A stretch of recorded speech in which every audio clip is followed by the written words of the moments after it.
Esselamu aleyküm Türkmenistanlar. Esselamu aleyküm dünya Türkmenleri. Men Hıdyrov Kagymrat, Türkmenistan'ın Halk Hareketi'nin Türkmenistan Demokratik Saýlan gurnany. Aziz adamlar Türkmenistanlar. Hemmäňiz bilip oturýarsyňyz. Hemmäňiz bilip oturýarsyňyz Türkmenistanyň ýagdaýy üýtgäp otyr. Üýtgeşik gowlugy alyp baranak, üýtgeşik iň erwet ýagdaýlaryny alyp barýar. Gün-günden saat-saatda.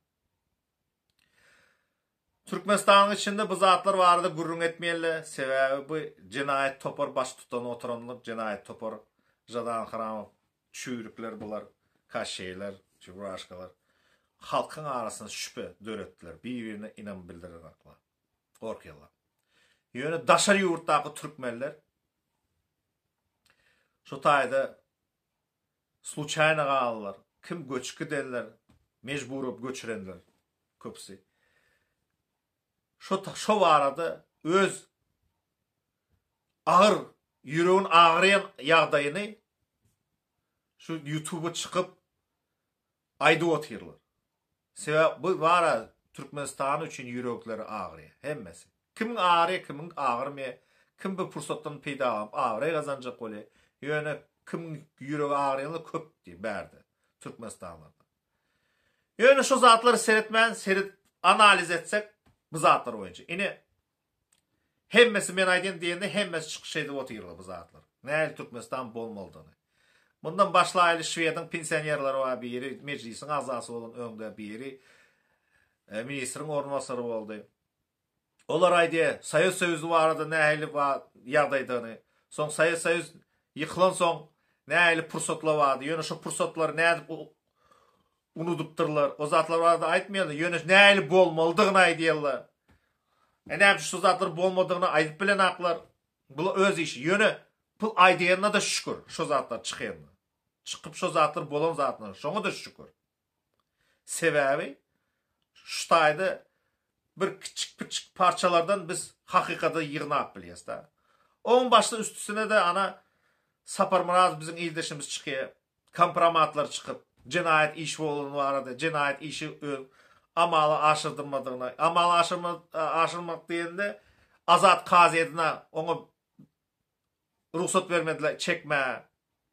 Maňa da şükür. Näme üçin? Şu taýda görkezip otyr. Kim näli subutnamasyny çıkıp görkezip kim näli cinayet iş edenler. Indi siz bilmeli Türkmenistanyň häzirki ýokary ýol başçylary cinayet käbirler cinayetçidir. Devletin agzalary, devletin ýol başçylary gün-günden çykyşyp otyr, çykyş edip otyrlar. Näme Türkmenistan bolmalydygyny, näme parlap biledigini. Türkmenistanyň şu häzirki oturan ýagdaýyndan östürip bolýarlar. Onu metip bolýar diýip aýdyp otyrsda, ýöne Türkmenistanyň içinde şu zatlar barada siz eşitdiňiz, ýöne hereket etmeýiňiz.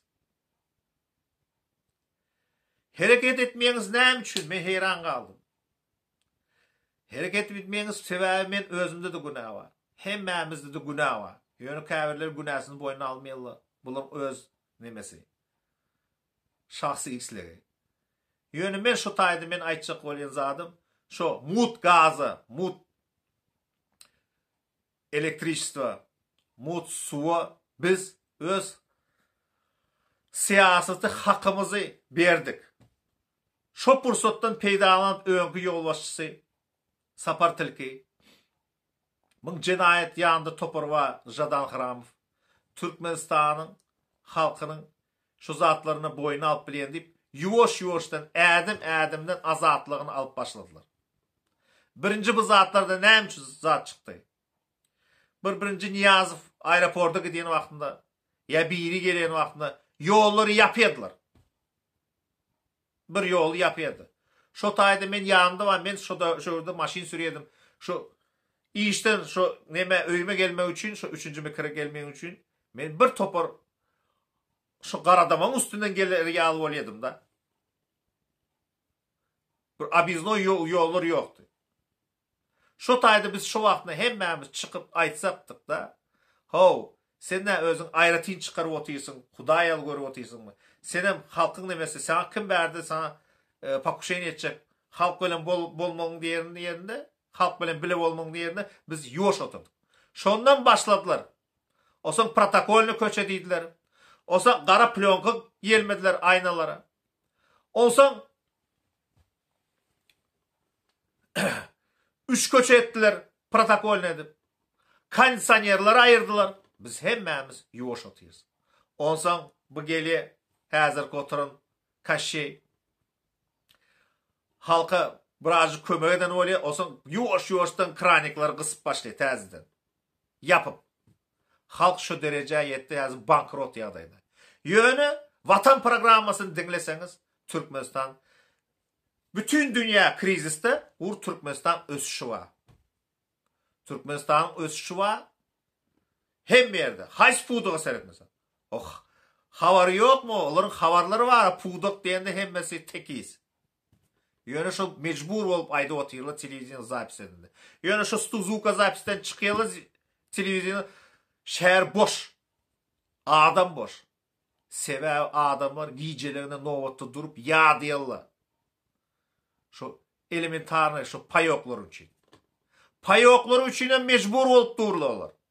Durma. Sebebi başka o Kamil marketinde yeğillerin mağazalarını varsa o tayda asman bahaları. Şu asman bahalı produktalarlar. Kezgalar. O sana qalan güller indiki aylığına çeline kesek gemirlemeli mi? Kesek gemirmeli mi? Bizim var ha adamlar Türkmenistanlılar. Yurdu. Men size bir zat aytayım. Gorbaçov bilen Soyuz yıkın adam. O ne büyüktü? Birinciden başladı.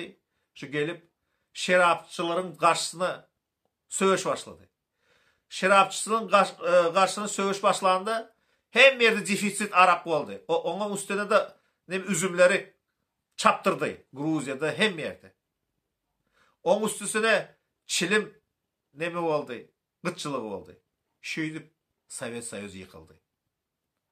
Şu tayda şu tecrübeden özünü sapak alman yerine Türkmenistan'ın yol başçıları bu sansar geliye karşı Türkmenistan çilim gıtçılık ediyor. Ayda zapret koyu çilim getirmeli değil. Öz ağın kardeşlerine ruhsat veriyor, onlar getirmeli yerlerini. İşeyip Türkmenistan her seyredin çilim için ölüşük. Çilim için ölüşük. Yönü şu tayda var ha, ben size aytacak olayım. Şu kaşe şu tayda çürük daşı bozuk daşı Türkmenistan'ın fundamentini koydu. Şu çürük daş şu pisliğini ösüp başlap şu fundamenti bozup otuyor. Türkmenistan'ın devletin fundamentini. Çürük daş diyende özünüz bilin çilim siyaseti. İzinden ruhsat vermeli yeğillerine, daş törüklerine Türkmenistan'ı bular var ha, Türkmenistan devletini hususi kärhana ettiler. Hususi kärhana ettiler. Türkmen halkını halk deyip hasap etmen kul değil. Kullarının vapşi hiç kim. Bular var Türkmen halkını torbada getiren yağlı etip otuyorlar. Kim köyünü adamları, köyünü salihitli adamlar bilirler. Torbada getirenler kimdi oluyor? Ben size aytacağız abi. Hazırım şu tayda yine Aşgabat'ta maşin sürmeli demiş.